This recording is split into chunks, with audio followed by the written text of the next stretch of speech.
Good morning guys, so magluluto ulit tayo ng isa pang dishes. Ito nga po pala si Ronaldo, ang inyong ka-vlog. Yan, dishes na po tayo ng onion, ginger, garlic,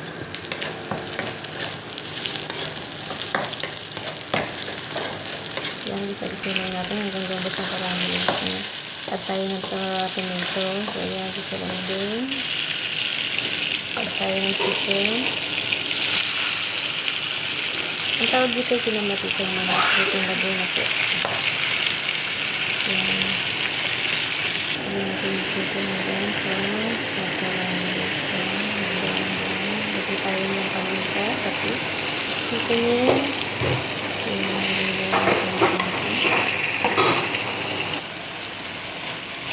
Ayan, ito yung labas na yung katasan. So, kailangan natin yung pakuloy na konti bago natin lagyan ng sabaw.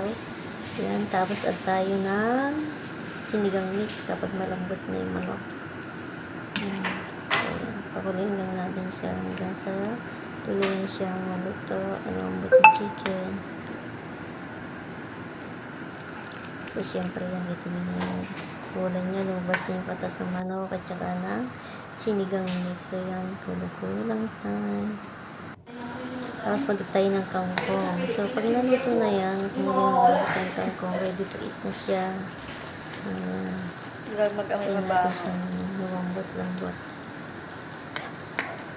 So, tikman nyo na lang kung ano yung sa inyong panlasa ay tama na. Huwag masyadong maalat, huwag masyadong matabang. Tama lang. Yan.